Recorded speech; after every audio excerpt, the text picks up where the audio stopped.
Հայաստանի Հանրապետության մեծարգո վարչապետ, ազգային ժողովի մեծարգո նախագահ, հարգելի գործընկերներ, սիրելի հայրենակիցներ, ես բուն բյուջեի նախագծի մասին չեմ խոսի, որովհետև ահագին խոսվեց արդեն եւ հանձնաժողովների նիստերում էլ մանրամասն քննարկել ենք, եթե ժամանակ մնամ երկու բանի կանրադառնամ։ Ես կանրադառնամ էլի որպես կանոն մեր ընդդիմադիր գործընկերների կողմից հնչած որոշ մտքերի, այնպես որ պարոն Խաչատրյան, պարոն Մանուկյան, հարգելի գործընկերներ, խնդրում եմ չլքել դահլիճը, որտեղ մի քիչ լավ չի, խոսում ենք ձեր մասին, դուք այստեղ չեք լինում։ Էլի հերթական անգամ մտածում եմ արձագանքել, չարձագանքել, հեսա կասեմ, պարոն Խաչատրյան։ Հետո ասում եմ, լավ, չի կարող այնպես լինի, որ վեր կենակ այստեղից, ինչ որ բաներ ասեք, անցնի գնա։ Մարդիկ էլ մտածեն ճիշտ են ասում։ Եկեք հերթով սկսենք, էլ չգիտեմ, ժամանակը ինչքան կհերիքի, որովհետև կարելի է մի ժամ ուղիղ խոսել այս ամեն ինչի մասին, բայց եկեք սկսենք։ Պետական պարտքից մեռանք այդ մասին խոսելով, բացատրելով, ներկայացնելով, իմ կարծիքով բացատրելու կարիք էլ չկա, շատ լավ գիտեք այդ ամեն ինչը, բայց շարունակում եք այդ թեման շահարկել։ Օրինակ երեք պարոն Ավետիսյանը ֆինանսների նախարարին հարցնում ասում է, պետական պարտքը կրկնապատկել եք, թոշակները այդ ընթացքով քանի անգամ եք ավելացրել։ Այս հարցը ինքնին աբսուրդ է, որովհետև պարտքը կարա ավելացվի ենթակառուցվածքային ծրագրերի վրա ծախսվելով, ու այդ ընթացքում թոշակների աճ տեղի չունենա։ Թոշակների աճը կարա տեղի ունենա, երբ որ այդ պարտքի արդյունքում տնտեսական ակտիվություն գեներացվի ու մեր տնտեսությունը ունակ լինի դա անել։ Այսինքն ինչ դուք խորհուրդ եք տալիս, մենք պարտքով թոշակ ավելացնենք, որ տենց բան անենք, հիմա էլ հաջորդ քննադատությունը կհնչեր։ Կամ եթե ձեր տրամաբանությամբ այդպես է, բայց ես էլ ձեզ հարցնեմ, բա 2008-2009 թվականներին, երբ որ մեկ տարվա ընթացքում, մեկ տարվա դուք պետական պարտքը կրկնապատկեցիք, 1.5 թե 1.8 միլիարդ դոլարից սարքեցիք ավելի քան 3 միլիարդ դոլար, այդ թոշակները տենց կտրուկ բարձրացրել եք, այդ թվերը կարող եմ տալ, ուսումնասիրեք, եթե հետաքրքիր է, կամ ասում եք, պարոն Խաչատրյան, եթե պետական պարտքը չլիներ տնտեսության վրա, դա չներգրավեր, ինչ ազդեցություն կուներ։ Դուք այնպեսի հարց եք տալիս, որ ասենք դրա համար ինչ որ կարելի է դոկտորական պաշտպանել այդ թեման, վերջում սխալ դուրս գալ։ Բայց դուք մի հատ հետաքրքիր բանել եք անում, վերցնում եք պետական պարտքի աճը, համեմատում եք ժամկետանց վարկեր ունեցողների վիճակագրության հետ։ Մի րոպե,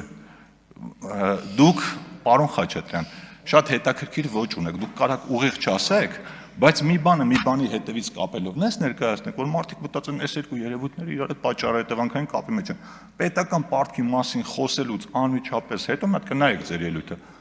Ասում եք Հայաստանի Հանրապետությունում ժամկետանց վարկեր ունեցողների կշիռը 2000 մարդկանց թիվը 2017 թվականին այսքան էր 30 քանի հազար, հիմա հարգելի հայրենակիցներ դարձել է այսքան։ Ուրեմն նախ պարոն Խաչատրյան, ձեզ ասեմ, որ ժամկետանց վարկեր ունեցող մարդկանց ցուցանիշը, որը կենտրոնական բանկը ներկայացնում է, դա կൂട്ടակային ցուցանիշ է։ Այսինքն ինքը ամեն տարի աճում է եւ դրա մեջ ներառվում է նաև նախորդ տարիներին ժամկետանց վարկեր ունեցող մարդկանց թիվը, դա չի պակասում։ Անգամ մահացած մարդկանց տվյալները մնում են այդ ցուցանիշի մեջ, այդ թիվը չի կարող պակասել։ Ես ավելի պարզ օրինակով ասեմ, որ մեր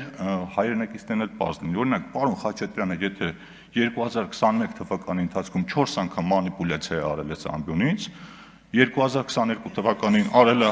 3 անգամ մանիպուլյացիա, այդ ցուցանիշը կլինի 7։ Ու դա չի պակասի, պարոն Խաչատրյան։ Հեսակ չդիմացա պարոն Խաչատրյանի ներվերը, բայց դա նորմալ է։ Եթե ճիշտ ցուցանիշն եք ուզում, հարգելի գործընկերներ, այդ ճիշտ ցուցանիշը ասեմ, բանկային համակարգում առևտրային բանկերի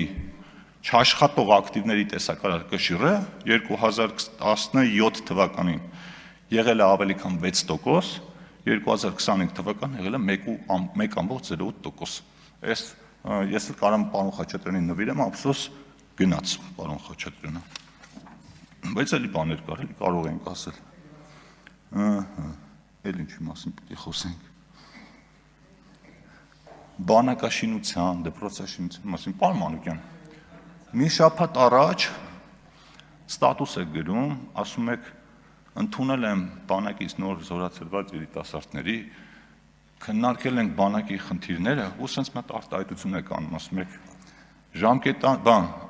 դեղերի, առաջին անհրաժեշտության ապրանքների եւ այլ բաների խնդիրը դա միայն խնդիրների մի մասն է, ու հետո ասում ենք իրար հետ կլուծենք։ Ես ինչքան գիտեմ, մեր բանակը ոչ ձեր օգնությամբ դեղերով համալրվելու կարիք ունի, ոչ էլ ձեր օգնությամբ այդ, ասենք, եթե խոսեիք մի 10 տարի առաջվա մասին, ասենք հա,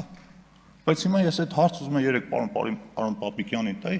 չստացվեց, ուրիշ հարց տվեցի, բայց պարոն Պապիկյանը ներկայացրեց, ու դուք էլ փակ հանձնաժողովի նիստերում այդ ամեն ինչը տեսնում եք, ասենք, այդ կարգի բաներ ասելու նպատակը որն է, դպրոցաշինության մասին, անգիր արած տեքստերով ինչ-որ բաներ եք խոսում, ծախողվել է Ազգային ժողովի հարգելի փոխխոսնակ, ով խոսի դպրոցաշինության մասին, իմ կարծիքով դուք ընդհանրապես պիտի այդ մասին չխոսեիք, որովհետև կա դրա համար հստակ վիճակագրություն։ Մարդիկ տեսնում են ձեր ընթացքում քանի դպրոց է կառուցվել ու վերակառուցվել, ու ինչ որակի, անգամ ձեր այն քարոզչական հոլովակներում, Տիկին Կյուրեղյան, Տիկին Գալստյան, այն որ գնում քվեարկում եք, այդտեղ էլ է երևում ձեր դպրոցների որակը, որտեղ անգամ Photoshop-ով չեք ծածկել այդ քանդած պատերը։ Հիմա կգա 2026 թվականը, կտեսնեք քանի դպրոց է կառուցվել, բայց աբսուրդը հասել է այնտեղ, ես կարծում օրինակ այս կոնկրետ ձեզ չի վերաբերում, ես վերաբերում եմ մեր նախկին ընդդիմադիր գործընկերներից մեկին, ուրեմն մեկը մեկնաբանություն է գրել, ասում է, կարող է այդ դպրոցները կառուցում են նրա համար, որ վաղ ադրբեջանցիները գան, այդտեղ իրենց հարմար պայմաններ լինեն, այս մեր ընդդիմադիր գործընկերն էլ, ով որ ասենք լուրջ մարդու համարում ունի, ասում է հետաքրքիր հարց է, այդ չէի մտածել այդ թեմը, իսկ եթե էս է ձեր դիսկուրսի մակարդակը, ձեր հետ ընդհանրապես ինչի մասին կարելի է խոսել, պարոն Խաչատրյանը գնաց, որովհետև ցորենի թեմայով էլ էի ուզում խոսեի,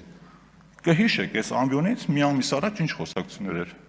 ցորենը գալու է, չի գալու, ոնց է գալու, վերջ եկավ հասավ նրան, որ պարոն Խաչատրյանը դարձավ ցորենի մասնագետ, վերջի բանը ցորենի մասին եղել է, որ գիտեք ինչ կա Հայաստան ներկրված ղազախական ցորենը 4-րդ կարգի է, հետո Վիկիպեդիայից հանել է, թե դա ինչի մեջ է օգտագործում, իր սովորության համաձայն երկրորդ կտորը չի դրել, դե ասենք ինֆորմացիան, եթե մի մասը դնում ես, մի մասը չես դնում, դա բանա, չէ, կարա իմաստը փոխի։ Այն երկրորդ կտորը, որ ասում է, օրինակ 4-րդ կարգի ցորենը կարող է ավելի բարձր ցորենի հետ խառնվելով օգտագործել հացամթերքի արտադրության մեջ, այդ մասը չի դնում։ Բայց ցորենի որակի կարգի մասին ընդհանրապես ով էր խոսում, կամ դուք այդ մասին եք խոսում, այս կոչվում է կողմնակի փաստարկ, տենց հասկացություն կա, երբ որ դու բուն թեման թողած, տանում ես այդ խոսակցությունը, հասցնում ես մի հատ այնպիսի անկարևոր թեմայի, որ փորձես մոռացության տալ քո հին ասածները, բայց այդ հնարքը չի աշխատում, որովհետև բոլորը արդեն հասկացել են, թե ինչ եք անում, կամ պարոն Դանելյանը, ես ասում եմ, չէ, պարոն Դանելյանը երկու հոգի կա, մեկը պարոն Դանելյանը, երբ որ նստած է այստեղ կամ հանձնաժողովների նիստերի դահլիճում, շատ կառուցողական հարցեր է տալիս, մյուս պարոն Դանելյանը էլ երեք Անժելա Թովմասյանի մոտ էր, հանրային հեռուստաընկերության H2-ով ավելի ճիշտ, ու ասում էր, ինչ է խոստացել Փաշինյանը անասնակերի դիմաց, ինչ է զիջելու, ասենք, ով ինչ զիջի, ով խոսի զիջելուց, պարոն Դանելյանը իրանցի եկեղեցու հայտնի պատմությունից հետո այդ մասին խոսելու ընդհանրապես ոչ մի իրավունք պիտի չունենա։ Ու սենց էլի բաներ եմ գրել, ուղղակի չեմ ուզում ժամանակը ծախսել այդպիսի բաների վրա, որովհետև կարծում եմ, որ մեր հայրենակիցները շատ ավելի նորմալ, ճիշտ, կառուցողական, մասնագիտական խոսակցության կողմնակի արժանի են ու շատ ափսոսում եմ, որ մենք ստիպված մեր ժամանակը վատնում ենք ամեն տեսակ մանիպուլյացիաներ անելու, հերքելու համար։ Ու ամենահետաքրքիրն է, որ այստեղից մարդիկ վեր են կենում ու մեզ մեղադրում են ինչ-որ մանիպուլյացիաներ անելու մեջ։ Ես էլ եմ ասում, շատ ափսոսում եմ, որ մենք մի հատ տենց վարժություն չենք արել, օրինակ, թե 5 տարիների ընթացքում պետական միջոցների կողմից մեր ընդդիմադիր երկու ֆրակցիաների վրա ծախսած գումարները, եթե ծախսեինք